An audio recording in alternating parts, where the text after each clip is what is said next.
maxaa isku qaabisay adiga sababta isku qaabis maxay tahay ma is asturtid horta sidaani waa culture-kaygii sidaan ma ujeedaa labiska iska bedel iyo madaxa soo daboolo iyo aniga sheekooyinka sartaa ila imaanin okay kugu mashquula igaraan noqo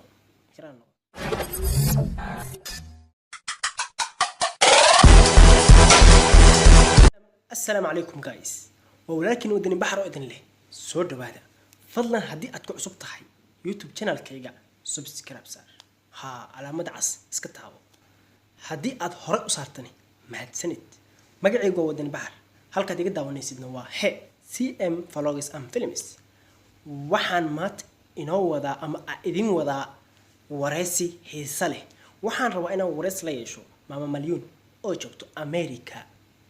waxaana ku soo laabtay ayaa yiri jiniyaashi si ay dadka qabaan balse waa la bumbunaya waxyaabo qaldan ayaa laga sheegaya waxyaabo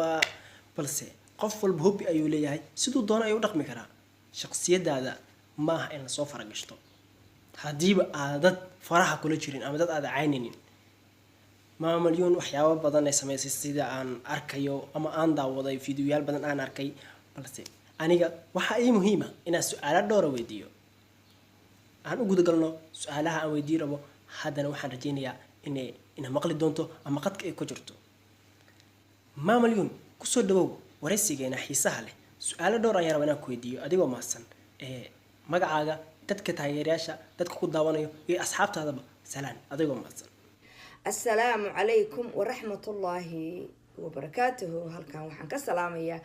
dhammaan ummadda Soomaaliyeed ama ummadda luqadda afka Soomaaliga ku hadasha ayaan halkan ka salaamayaa waa anigoo MMS ah okay Mama Malyuun waxaa ku weydiiyay adigu horta yaa tahay dadku waxay ku murmaan Mama Malyuun ma ah Soomaali waa Soomaali adigoo mahadsan noo wada sheeg dadka oranne si ku maqlaan cid aad tahay iyo meesha aad ka soo jeedid anigu waxaan ahay Somali American soo calankii Soomaaliguna waa kan calankii Americana waa kaas soo hidiya dhaqankaygana waa kan idin dhaweeya hidiya dhaqankayga oo aragtaan hidiya dhaqankaygu waa kan hidiya dhaqankaygu waa kan Soomaaliyeed dhiilihii baa yaala koobkii baa yaala barshinkii baa yaala reemihii baa yaala waxa yaala dhaqankeeni iyo hidaheeni boodaanteeni baa taala shalladeeni baa taala tusbaxeeni baa yaala calankeeni baa yaala calankaana waa kii dumarland kuulahaas waa hidiya dhaqankeeni dhiilaheeni waa kuwa halkaas suran MMS boorkeedi waa halka ku yaala MMS oo beautiful waatan so maxaan ku sheegaa marka okay Mama Malyuun waa maasantahay maadaama hadda tiri Somali Americana ahay calanka Soomaaliya aan tustay hidaha dhaqankii Soomaaliya aan tustay Mama Malyuun waxa ku weydiiyay oo aan ku weydiina waxay tahay qabiilkaaga adigoo aftirsigaaga macnaheedu inaad noo sheegtid ayaan doonaynaa si ay dadka dhan ku bartaan cid aad tahay sababtoo dadka badana waxay leeyihiin kuwa dhul bahanta way heblow way kan way isaaq way waxyaabo badan lagu tilmaamaa bas ku soo dhaw oo dadka dhan u sheeg aniga horta Soomaaliyeed baan ahay Soomaali hadii laga soo kacana gabar daarood baan ahay daarood hadii laga soo kacana gabar kabla lax baan ahay kabla lax hadii laga soo kacana gabar hartiyeed baan ahay harti hadii laga soo kacana gabar ma jeerteen baan ahay ma jeerteen hadii laga soo kacana gabar Ali Ibraahin aan ahay Ali Ibraahin hadii laga soo kacana gabar reer gaal eriyaan ahay gaal eri hadii laga soo kacana gabar reer wacaysaan ahay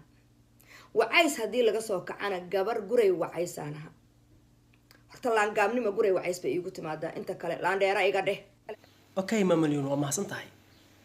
su'aalaha sida iga jawaabaysid waad ku mahadsan tahay waxaan rabaa inaan ku weydiiyo Mama Malyuun qofka qaabkee wax loogu sheegaa xaaladaha uu ku jiro markii loo sheegayo xaaladaha uu ku jiro oo loogu sheego macnaheedu bar qaabka qofka loogu sheego sababtoo ah dadka ma yaqaanaan waxaan rabaa inaad noo sheegtid qaabka markii qofka xumaato uu ku jiro labaaninayo qaabka loogu sheego iyo waqtiga loo sheego ayaan rabnaa inaan barti adigoo maasan si dadkana ku daawanayaan ee ay kana u fahmaan marka qofka marka aad waaninaysid waxa loo waaniyaa jawi degan asoo ku jira qof xanaaqsan wax ma qaato qof xanaaqsan waana ma yeelo qofkuna markaad aragtid in ama uu khaldan yahay ama laga khaldan yahay first of all si degan oo qabow marka hore ula sheekayso og hiili asaga then markaas ka bacdi waxaad u sheegi kartid u sheeg laakiin qofkii oo ka xanaaqsan naya nasa u leexo naya is astur naya hibalkeen okay maam Malyuun waad ku maasan tahay waxaan rajeynayaa su'aalaha inaan kugu badanin waxaan rabaa su'aalaha inaan kuu soo koobo oo waqtiga aad ka cunin waan ku maasan tahay su'aalahan ku weydiinay qaabka aad iga jawaabaysid su'aasha kale aan ku weydiinaa waxay tahay adiga markaad isqaawinaysid maxaa macnaheed dadka dhihileed markaad isqaawinaysid iyo hadda maxaad damacsaneed anigu laabtaan anaa iskale anigu wajigaan anaa iskale anigu timahan anaa iskale ha ku mashquulin waxaad ku mashquushaa waxaan kuu sheegayo inaan waxayga xilka lahaa sameeyaan rabayo anoo kastoomo wili kastoomo waa idin tusaaya marbaa idin tusaaya kow maanta ximbaalka maanta geedkaanaan marsanayaa wallaahi inaan isqaawiyaan rabayo kastoomo halkan ii yaallo oo ah shabeel ah iyo funaanadiisi labadiba halkan meela ii saaran yihiin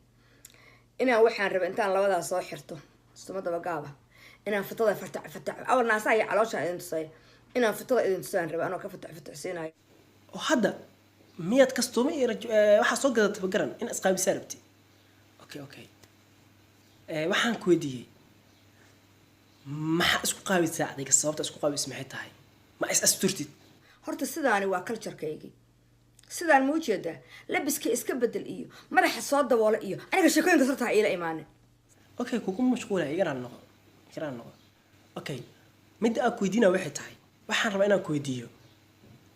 daa-uusku muxuu mar walba la ooyaa waqti muxuu u ooyaa adiga maxaase u oynaysa ii sheeg su-aashaas ayaan rabaa inaan ku weydiiye waxa kaa oysiinaya sababtaad u oynaysa maxay tahay markaan lacag la-aantayda fiiriyo daa-uus baa noqda daa-uuskaas u xaragoonhaysa isaga siinayaba wuxuu arkaa boogta ku taalla markaasuu ooyaa dhahaa anigoo cirkaa isla maraayo oo saas lali markaan arko lacag la-aantayda iyo inkam la-aantayda baan waxaan sameeyaa baan dhahaa okay daa-uuskuma wuxuu la oonayaa dhaawac markuu arko ayuu oonayaa dhaawaciis ku yaal adiguna waxaad oynaysaa markaad lacag la-aantaad aragtid sooma okay hal su-aal aan rabaa inaan ku weydiiyo ma jirtaa gabar saa-id ku taageeri jirtay markaad oysid kula oy jirtay aabaheeda muxuuse ku yiri markuu kusoo wacay iyo qaabka is dhahdeen muxuu yahay adigoo maasan okay hadda maxaad dhihi lahayd aabbaha maxaa gabadha aabaheed maadaama kusoo wacay asigoo xanaaqsan kusoo wacay adigoona xanaaq uga jawaabtay hadda maxaad dhihi lahayd malaalgelinaysaa mise weli halkaaga ayaad ka taagan tahay oo xanaaqaaga ayaad ku jirtaa so wiilkaas waxaan horta ku leeyahay I am so sorry okay maam Malyuun